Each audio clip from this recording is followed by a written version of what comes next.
What's up YouTube, how you doing? This is Mr. Tybox123 and in this video I'm going to be discussing my thoughts and opinions on WWDC.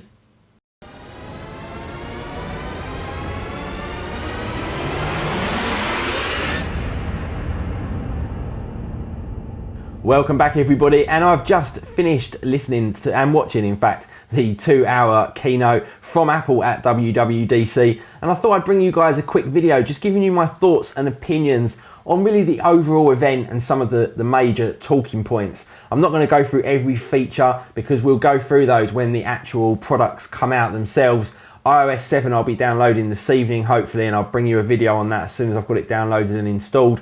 And the same for the new OS 10.9 as well. So we'll see all those features in a different video, plus I don't want this to be particularly long. So first of all, we had an announcement of the new Mac Pro. The new Mac Pro was the one thing that I really cared about, and we got it announced. We've been waiting 3 years for a new Mac Pro, and in the WWDC we merely had it announced. It really annoys me. Why did they not just put last year's processors into the Mac Pro and release it today with Thunderbolt version 1 for example, and then bring out the other one later in the year? Why do we have to wait yet another probably 4, 5, 6 months for the Mac Pro? On the upside, it looks incredible. The size and the form factor, great. The only downside with that is it looks like it's going to have zero expandability unless it's attached via Thunderbolt or USB, which is a bit of a nightmare for me. You're not going to be able to probably put third-party graphics cards in, I'm pretty sure about that, and you're probably not going to be able to put iSCSI cards in or any kind of expansion RAID cards or anything like that. So for me, it's almost as if they've completely ignored the Pro community and just gone out and designed something for the sake of it, which is for me really quite annoying. On the plus side, the specs are insane. The specs are fantastic. Ridiculously fast Haswell, up to 12 core Xeon processors, which are going to be lightning. Extremely fast 1866 DDR3 RAM, that's going to be extremely fast as well. And they also announced some new PCI storage which supports over gigabyte per second read and write speed. So no doubt about it, the performance is going to be fantastic. Disappointed that we didn't actually get an announcement, a release date or an actual release, and also very, very concerned about the fact that there's going to be zero expandability and that they really haven't listened to the Pro community in any way whatsoever by going down that route. And it just seems almost like design for design's sake to me, rather than just giving us a new Mac Pro with even the latest desktop processor in it would have been perfectly adequate. So anyway, that's the Mac Pro.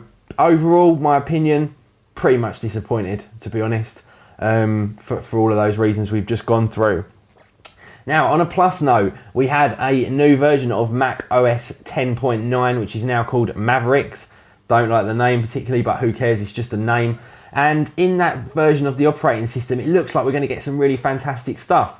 The multiple monitor way of doing things now, where you can actually have full screen on multiple screens and it doesn't black out the rest of them. That's a great feature. Simple things like tabs in the Finder, and also the maps and the notifications and all that kind of stuff as well, that again we will see when I get hold of the developer version, download it and show you guys, so don't worry too much about seeing features. Very, very pleased really with the overall features and functionality that we're going to get in the brand new version of OS 10.9, so that's kind of a plus side for me. Now, in terms of iOS 7, which is really I guess what most people are interested in, me not so much, I prefer the Mac side of things, but iOS 7, I don't really know what to say about iOS 7. I think I really need to see it and have my hands on it to really get a feel for it. To me, I feel like the icons aren't particularly attractive. However, the interfaces and the way they've done the rest of it does seem a lot more attractive. I like some of the swipes from left to right. All of the extra white space looks a lot nicer. The edge-to-edge applications also look a lot nicer. I'm just not really sure about all of their stock icons. And the other thing that concerns me about that is, okay, even if the stock icons do look great on that home screen, what are they going to look like when you start mixing all of your other applications, your third-party applications up with it? It's going to look kind of weird. So not quite sure to think about that. Some of the other features in iOS 7, fantastic. We've got Control Center, swipe up, get access to a whole bunch of quick shortcut settings, great. Notification Center looks a lot better, that's the swipe down from the top. Multitasking looks fantastic. you can now see a full screen preview of the application that you're flicking between. We've also got photos and airdrop. Great, again, great features. New features in the camera, the ability to do 1x1 for Instagram, fantastic. New Safari looks a lot more streamlined and just a lot more attractive in general. The new Siri, definitely a huge improvement on the old one. Mail, weather, and also messages. And last but not least, the iTunes Radio as well, which is going to be a free streaming service supported by adverts for everybody. For those that have got iTunes Match, it's free without adverts. I am one of them people, so quite looking forward to giving that a try, but not particularly overwhelmed. Now, I kind of skipped through some of the features there very quickly and said, yep, great, yep, great. And the reason for that is I just feel like they should have been there a couple of years ago.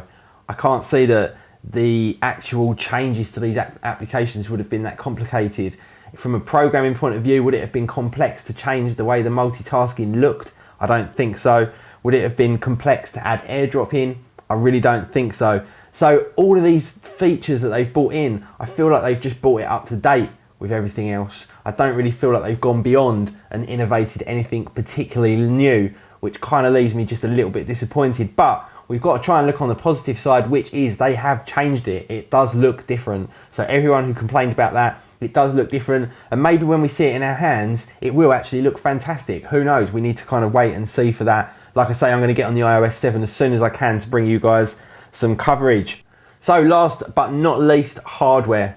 Again, a disappointment. We had a new MacBook Air, which is nice because it's got a full all-day battery with the new Haswell architecture. Fantastic. And we got a new AirPort Extreme. That is it on the hardware side of things, which to me is disappointing after 6 months of not announcing a single product. I think they could have done a lot better than that. And to wrap up, my overall thoughts and opinion, as I actually wrote on my Facebook page and website before it started, I'm pretty much always disappointed after WWDC. As a general, I'm pretty much disappointed again.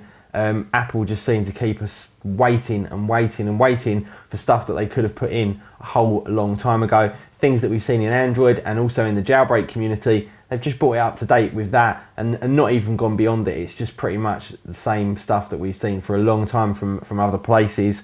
No new great hardware. The Mac Pro, to me, although the specs are great, the actual rest of it is a bit of a disappointment. And that for me really kind of sums up WWDC.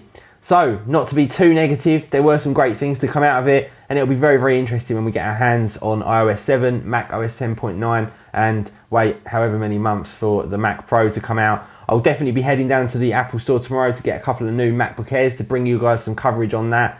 Thank you very much for watching. Please do hit that like button for me, and I will see you all in the next video. See ya.